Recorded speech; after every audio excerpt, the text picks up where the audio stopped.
Wolfpack Season 1 ending is going to be hard to resolve. It's almost like Jeff Davis wanted to write himself into a challenge because he trapped most of the characters in the most horrible nightmare scenarios ever conceived. He put them all in the system. Everett is at the tender mercies of the medical establishment.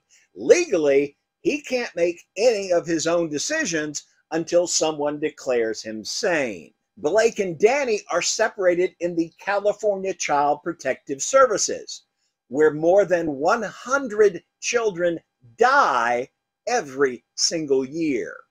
Harlan is accused of the murder of a police officer.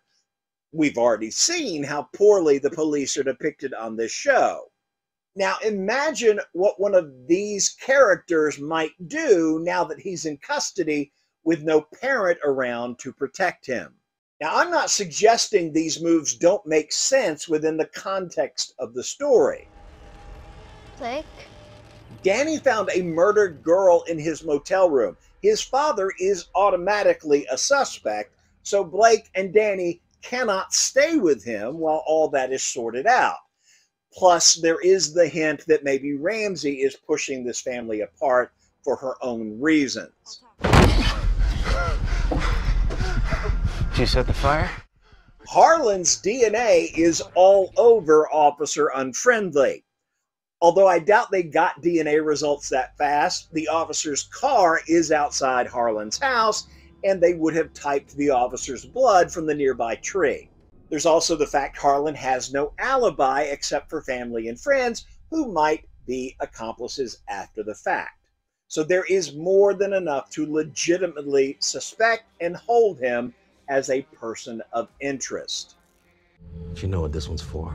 I keep taking it. Everything's fine. Go a week without it. Probably still fine. Eventually, you'll remember what happens. Yeah.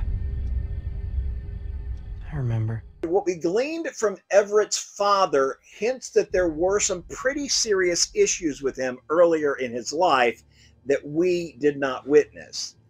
But just seeing his behavior changes in the brief time that we've known him, I'm not surprised his dad freaked out. You came threateningly close to your mother.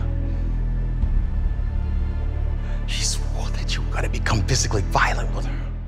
So yeah, all the things make sense when you step outside the fact that we love these characters. But this is like a real-life Saw movie. Harlan, Blake, and Everett are thrust into different levels of a complex game with labyrinthine and ever-changing rules. They're now subject to the whims of invisible and cruel bureaucracies, and I honestly don't know how they're going to resolve this for Season 2.